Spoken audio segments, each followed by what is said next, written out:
Shalom, apa kabar kita semuanya? Saya percaya kita dalam kondisi yang baik. Ya, kita bersyukur kita sudah mendapatkan kabar dari Bapak Presiden mengenai vaksin. Ya, kita terus berdoa ya supaya nanti saat vaksin dipakai itu adalah vaksin yang terbaik bagi setiap kita. Kita terus berdoa untuk teman-teman kita yang terkena COVID supaya Tuhan juga menyembuhkan mereka. Dan kita terus berdoa buat kondisi bangsa kita supaya senantiasa dilindungi oleh Tuhan. Masih di momen Natal, dan saya juga mau menyampaikan kembali satu kebenaran firman Tuhan yang ada di momen Natal, bahkan sebelum Yesus itu lahir. Hari ini saya mengambil satu ayat di dalam Matius 1 ayat 18 sampai ayat yang ke-20. Matius 1 ayat 18 sampai 20, kiranya kita semua diberkati. Kelahiran Yesus Kristus adalah seperti berikut. Pada waktu Maria ibunya bertunangan dengan Yusuf, ternyata ia mengandung dari Roh Kudus sebelum mereka hidup sebagai suami istri. Karena Yusuf suaminya seorang yang tulus hati dan tidak mau mencemarkan nama istrinya di muka umum, ia bermaksud menceraikannya dengan diam-diam. Tetapi ketika ia mempertimbangkan maksud itu, malaikat Tuhan nampak kepadanya dalam mimpi dan berkata, "Yusuf anak Daud, janganlah engkau takut mengambil Maria sebagai istrimu, sebab anak yang di dalam kandungannya adalah dari Roh Kudus." Ya, nanti saudara silahkan baca ayat 21, 22, bahkan sampai ayat yang ke-25. Hari ini saya mau membagikan satu kebenaran yang dimana kebenaran ini kita dapati dari kehidupan Yusuf, ya, ayah daripada Yesus, ayah jasmani daripada Yesus, yakni Tuhan kita. Saudaraku yang dikasihi Tuhan, hari ini saya mengambil tema pikir dahulu sebelum melangkah. Pikir dahulu sebelum melangkah. Jangan sudah melangkah baru mikir. Ini yang seringkali masalah demi masalah itu muncul. Harusnya tadi tidak ada masalah, sebenarnya nggak ada masalah, akhirnya kita menciptakan masalah. Karena apa? Ambil keputusan dulu, jalankan keputusan dulu, baru mikir. Nah gini. Terakhir baru nyesel gitu. Makanya tema hari ini penting sekali. Pikir dululah sebelum melangkah. Nah, sebelum kita masuk lebih dalam, mari kita lihat dulu latar belakang. Ya, di dalam ayat 18 dicatat di situ bahwa Maria dan Yusuf itu bertunangan. Jadi di dalam adat istiadatnya orang Yahudi, orang yang sudah bertunangan itu dianggap sudah sebagai suami istri. Makanya kita jangan heran kalau disebut di sini sebagai suami istri. Nah, seperti itu jangan bingung ya. Jangan bingung, itu memang situasi yang mereka miliki seperti itu. Itulah adat istiadatnya. Jadi orang bertunangan itu sudah dianggap sebagai suami istri. Cuma belum berhubungan badan. Ya, belum diikat dengan pernikahan, jadi belum bisa yang seperti itu. Tapi mereka yang bertunangan itu sudah dianggap sebagai suami istri. Sehingga mereka kalau udah bertunangan, ya mereka tidak bisa lagi cari pria atau cari wanita lain. Sudah tidak bisa. Sudah tidak bisa lagi. Sebenarnya ini juga penting buat setiap kita. Ya, kalau kita sudah bertunangan dengan seseorang, ya ini penting sebenarnya. Bahwa kita melihat, ya inilah dia nanti suamiku atau inilah dia nanti istriku. Sehingga ketika kita kemana pun, ya kan, ya kita sudah tidak meleng lagi matanya, sudah tidak ada keinginan lagi untuk orang lain, tidak ada lagi. Nah, sebenarnya ini penting ya, prinsip ini sangat penting menurut saya untuk menjaga keutuhan, ya, prinsip kesetiaan. Nah itu prinsip kesetiaan di dalam hubungan itu. Jangan menganggap kan aku kan masih tunangan ya, belum milik dia, ya masih bisa lah aku cari-cari, kan begitu. Jangan seperti itu. Sangat baik sebenarnya prinsip ini. Ya, saudaraku, itu dulu latar belakangnya. Jadi mereka itu bertunangan belum menikah, tapi mereka dianggap sebagai sudah suami istri, tapi belum suami istri sah. Jadi apa yang bisa dilakukan suami istri ya itu belum bisa mereka lakukan. Cuma mereka diikat di dalam tunangan itu. Nah, masalah itu muncul ketika ya masalah secara manusia ya, maksud saya ya.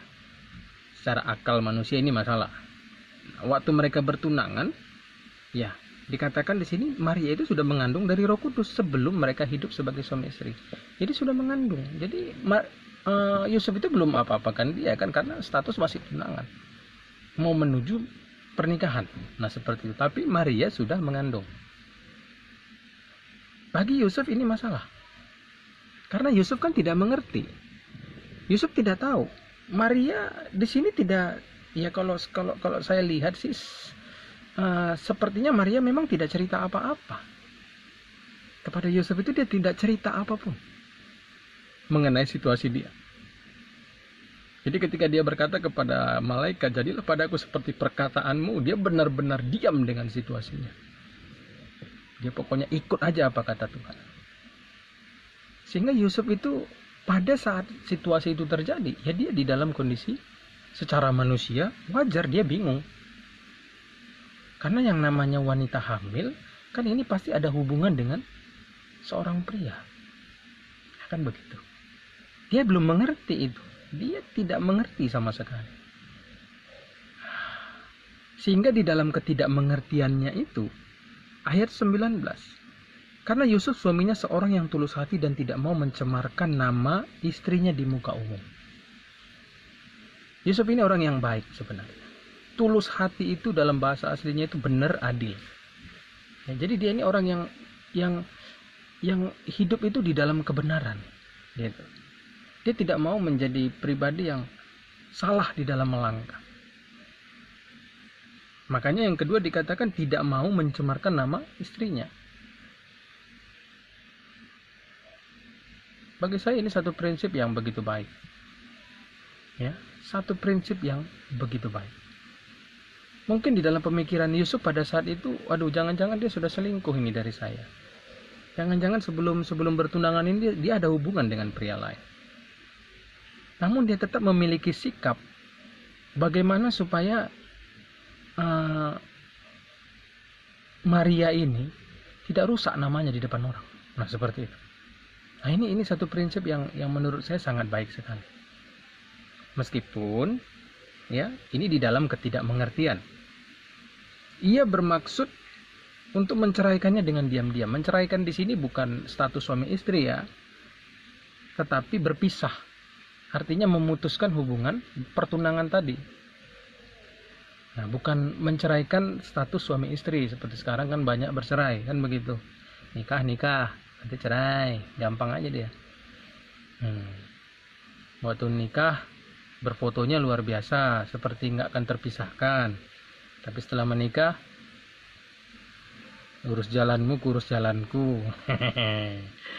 Nah, ya bukan yang begitu ya. Ini memang ini dalam konsep mereka itu bertunangan, bukan menikah. Nah, saat itu ketika dia lagi bingung, kemudian dia mulai berpikir, udahlah, saya putus baik-baiklah dari Maria. Nah, begitu. Jadi mungkin saja dia akan mengambil satu tindakan yang ngobrol dengan Maria, ya sharing, akhirnya itu dia tinggalkan. Nah, itu kira-kira ya dalam pemikiran saya mengenai menceraikan dia dengan diam-diam. Ya, dia nggak bilang, "Woi, lihat ini Maria hamil nih. Waduh, dari sama orang lain ini kayaknya nih." Nah, gitu enggak. Dia tetap juga jaga nama baik daripada Maria. Ayat 20 ini yang penting bagi kita. Ini yang menjadi judul daripada tema pada hari ini, pikir dahulu sebelum melangkah. Tetapi ketika ia mempertimbangkan maksud itu, ya, maksud apa? Yaitu putus dengan Maria, memutuskan hubungan pertunangan tadi. Dia bertimbang dulu. Nah, saya ketika melihat kata mempertimbangkan itu diambil dari kata entumeomai, yang artinya itu memikirkan atau mempertimbangkan. Sehingga saya dengan bahasa saya sendiri memikirkan atau mempertimbangkan di sini berarti begini. Saat ambil keputusan, dampak apa yang mungkin akan terjadi, itu dipikir dulu. Saat mau ambil keputusan, baik dari mulut kita, baik dari langkah kehidupan kita, perbuatan kita, itu dipikir dulu, kira-kira ini kalau saya buat begini, dampaknya apa? Sering kali saya lihat kesalahan kita.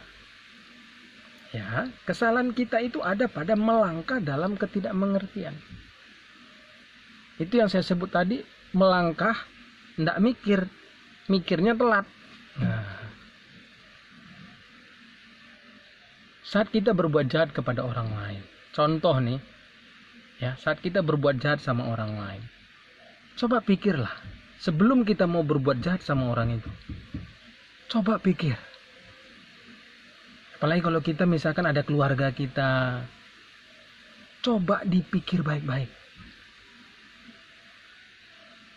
Jangan sampai kita nanti sudah bertindak, kita berbuat jahat sama orang lain, lalu tiba-tiba keadaan itu terbalik, di mana kita membutuhkan orang itu, membutuhkan belas kasihan orang itu. Contoh kita lihat para koruptor juga. Para koruptor ini kan manusia-manusia yang tidak berpikir memang sebelum bertindak. Pokoknya lakukan aja segala sesuatu dengan hawa nafsunya. Terakhir ditangkap, masuk penjara. Kan malunya luar biasa itu keluarganya. Itu dampak daripada tidak mikir dulu, tapi bertindak aja. Jadi ayo kita itu pikirlah dahulu sebelum kita melangkah. Pikir dahulu. Harus ada pertimbangan nih. Saat saya begini, kira-kira mana dampak positif, dampak negatifnya dipikir semua tuh. Nah beda ya kalau misalkan ya seseorang itu memang jahat hidupnya. Ya kita harus ambil keputusan, ya kamu harus keluar. Kamu harus dipecat, misalkan seperti para koruptor. Ya kalau para koruptor dibiarkan terus, ya jadi nggak baik lah. Makanya tindakan ketika dia ditangkap, dipenjara, dimiskinkan, itu saya setuju. Karena kehidupan dia jahat. Nah, berbeda dengan situasi yang Maria alami. Maria itu hanya melakukan apa yang Allah kehendaki untuk dia lakukan. Dia menjadikan dirinya sebagai hamba. Apa yang kau katakan Tuhan, itu yang jadi terhadap saya. Dan saya sudah ajar kita bahwa Maria itu menjadi orang yang siap menerima resiko apapun. Dan dia nggak bercerita memang kepada Yusuf. Saudaraku yang dikasihi Tuhan, ayo pikir dahulu. Kenapa sih mikir dahulu itu penting? Kenapa? Ya, atau jangan terlalu cepat menjalankan keputusan itu. Sudah ada rencana, jangan langsung dilakukan. Jangan terlalu cepat lah. Mau nikah gitu, udah lihat usia berapa ini. Akhirnya udahlah, siapa aja mau, jadilah sudah. Akhirnya nyesel. Dan banyak contoh-contoh lain. Ya, makanya ayolah jangan terlalu cepat menjalankan keputusan. Saat kita terlalu cepat menjalankan keputusan kita itu pasti salah. Harusnya tadi itu bukan masalah, jadinya kita ya sendiri yang membuat ada masalah. Kita yang menciptakan masalah itu. Nah, yang pertama, kenapa kita itu harus hidup dalam pertimbangan sebelum mengambil keputusan? Yang pertama, kalau kita perhatikan di dalam ayat yang ke-20 sampai 23, di situ malaikat memberikan penjelasan kepada Yusuf. Ya. Malaikat datang kepada Yusuf untuk memberikan penjelasan kepada dia. Saat Yusuf itu bertimbang dulu. Kira-kira yang kulakukan ini tepat enggak ya? Kira-kira ketika aku berlaku seperti ini, ku jalankan rencanaku ini baik enggak ya? Nah, malaikat datang kepada dia. Dan pada akhirnya Yusuf itu mengerti apa sebenarnya yang sedang dialami oleh Maria. Sehingga di situ Yusuf mengerti. Dia mendapatkan jawaban dari kebingungannya. Bahkan itu menghapus pikiran negatif yang dimiliki oleh Yusuf pada saat itu. Dan itu terjadi saat Yusuf mau mempertimbangkan niatnya itu. Jadi kenapa kita ini harus bertimbang dahulu? Pikir dulu sebelum kita bertindak. Pikir dahululah sebelum kita melaksanakan keinginan kita itu. Pikir dulu. Supaya apa? Kebingungan kita itu terjawab. Ya. Apa yang kita pertanyakan itu terjawab. Jangan di dalam kondisi bingung melangkah. Jangan dalam kondisi emosi melangkah. Nah, itu bisa salah. Saya ambil contoh. Misalkan ketika kita bangun hubungan dengan seseorang. Nah, saat kita bangun hubungan, misalkan ini seorang pria ya. Tiba-tiba ada teman saya, ya saya bikin contoh saya saja lah. Tiba-tiba teman saya datang, lalu dia berkata, "Ya, itu tadi saya lihat cewekmu, wah ngobrol tuh dengan cowok tuh. Wah di simpang sana itu. Ngobrolnya asik banget." Lalu saya telan itu mentah-mentah. Waktu dengar kabar itu saya langsung, apa ini? Saya telan mentah-mentah perkataan dia. Muncullah pemikiran-pemikiran negatif. Wah, jangan-jangan itu cowok dia, itu pantas. Apalagi pada saat itu, ya saya hubungin dia nggak diangkat. Misalkan saya WA dia belum dibaca. Wah, macam jadinya. Nah, ketemu dia dengan cewek saya itu misalkan.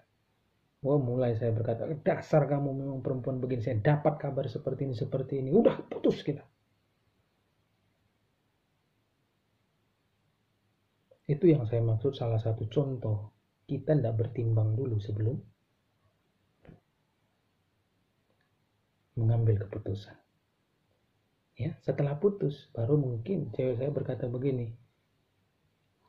Itu tadi teman saya. Pas saya lagi jalan, berpapasan dengan dia. Jadi yang ngobrol sebentar aja kok.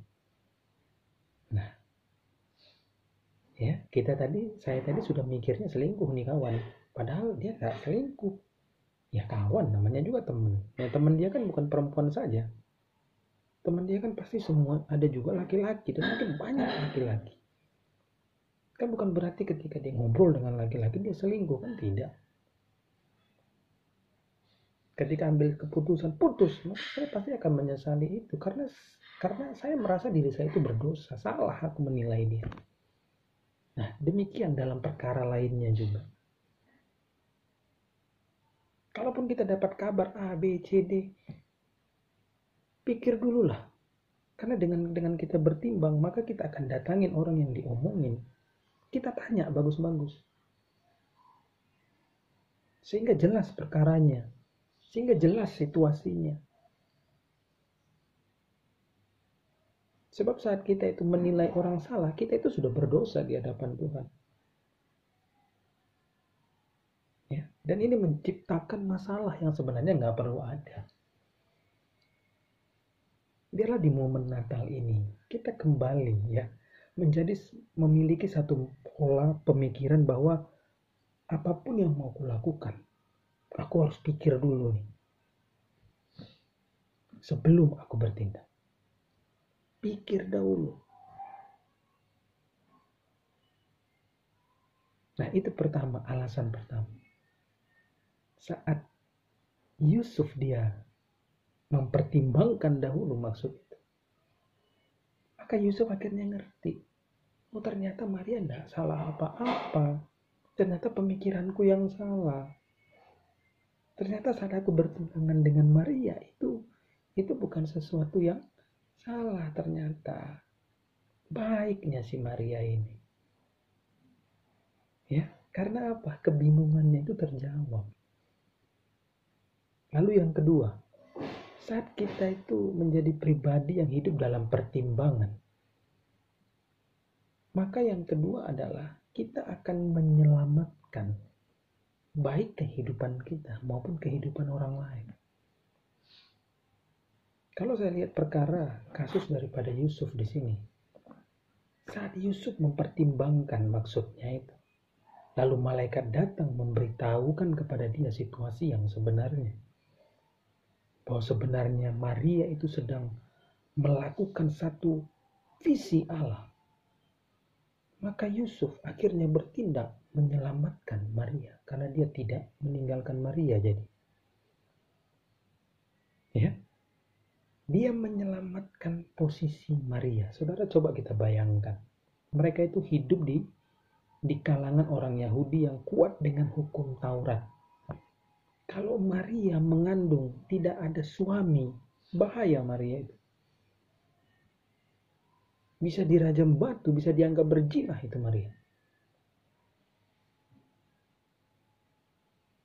Inilah pentingnya saat Yusuf itu bertimbang, Tuhan menyatakan, memberikan jawaban kepada Yusuf akan kebingungan dia. Akhirnya Yusuf tidak jadi meninggalkan Maria. Sehingga ketika orang melihat Maria mengandung pun, ya itu tidak akan jadi masalah. Sebab apa? Sebab mereka melihat ada Yusuf bersama dengan dia. Jadi tetap itu dianggap sebagai satu hubungan suami istri.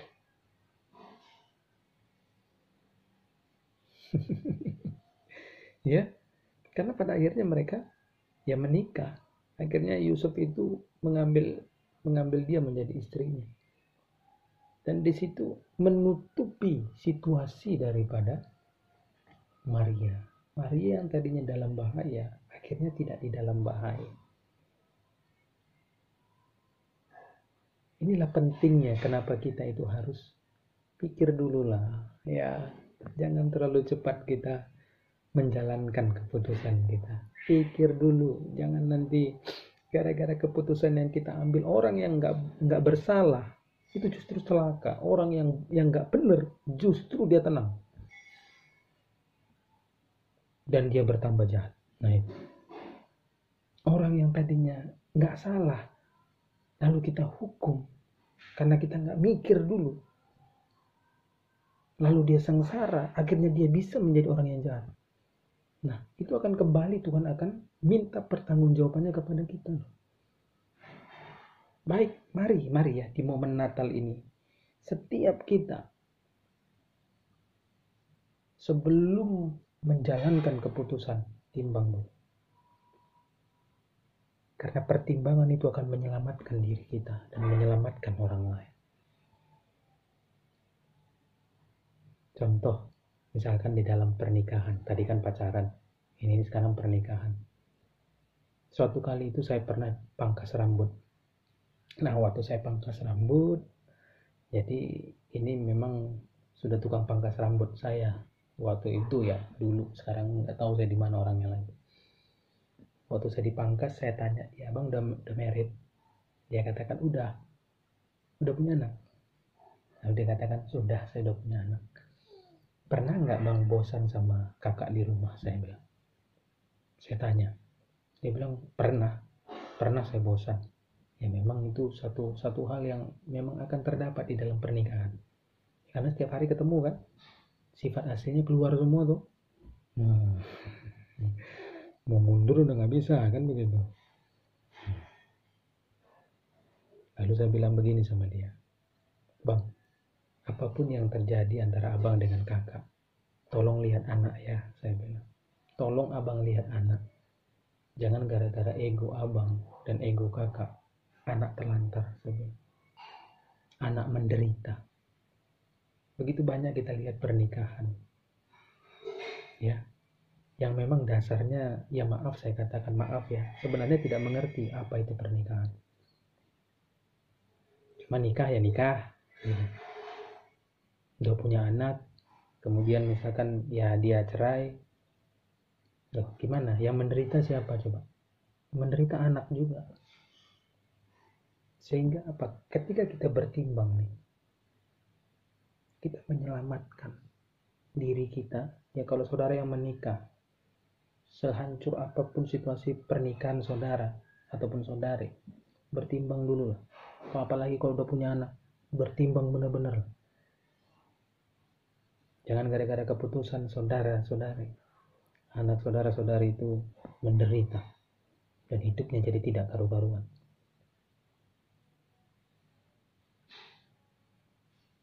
Bertimbang dulu.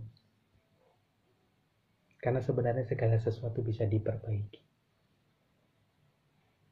Saat kita bertimbang, kita menyelamatkan diri kita menyelamatkan situasi kita menyelamatkan orang lain.